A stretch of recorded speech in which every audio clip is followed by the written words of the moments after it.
токтотуу жөнүндө чечим чыгарып берип атат.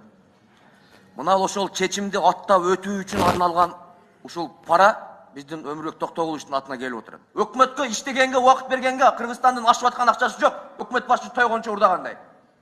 Мен урдап тоюп ал, анан кийин сенен ашканда Кыргызстандын келечегин куруп баштайбыз дегендей. Ал кызматтан гана кетиш эмес. Мындан кийин биздин фракция Өмүрбек Токтогулович Бабанов темир тор артында отуруш керек деп айтып башташыбыз керек.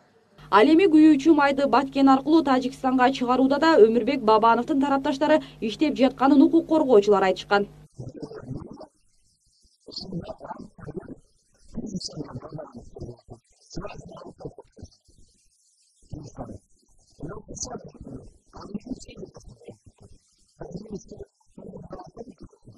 Өмүрбек Бабанов премьер-министр болгондон кийин Максим Бакиев ээлеп алган объектилерге өзүнүн адамдарын койгон. Мегаком. Максим Бакиевдики болгонбу? Ооба. Ким аны башкарып жатат? Бабанов башкарып жатат. Биринчи койгон балдары 6 миллион доллар дурдап колго түшүп камалып кетти. Азыр дагы өзүнүн жардамчыларын, фирмада иштеген балдарын, машина базарда иштеген балдарды Мегакомдо бардык жетекчи органдарда жашап 5000 доллардан айлык алышат. Республиканын лидери өкмөт башчылыкта турганда бизнеси көп акча тапканын далилдеп, Россиянын Пензен шаарында 350 миллион долларга курулган цемент заводко инвестор болгон. Көпчүлүк Бабановдун бул бизнес жаңылыгына ошончолук акчасы ашып жатса, Кыргызстанга завод курбайбы дешип кол шилтешкен. 2010 жылы шайлоо алдында жаңы адамдар, жаңы кадамдар деген ураан менен парламентке барган республика ичара ыдырай баштаган. Жаңы адамдар 3-4 депутаттык топко бөлүнүп, аягында республикада Бабанов жалгыз калганын гезиттер жазып чыкты.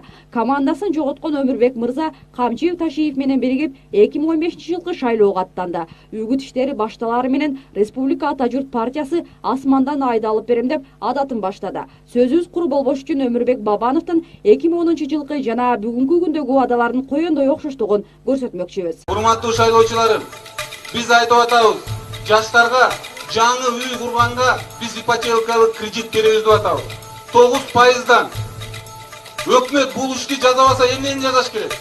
Биз сөзсүз ипотека беребиз. 10%дан сом менен берип туруп, бир жылда 7,5 миң квартира менен элибизди камсыз кылабыз. Байкалып тургандай, бул жерде Бабанов 5 жыл мурун 9% ипотека берем десе, бүгүн 10%га көтөрүптүр. Эң кызыгы, өтүп кеткен 5 жылда 9% менен ипотека аркылуу бир да жаранга турак жай тапшырылбаптыр.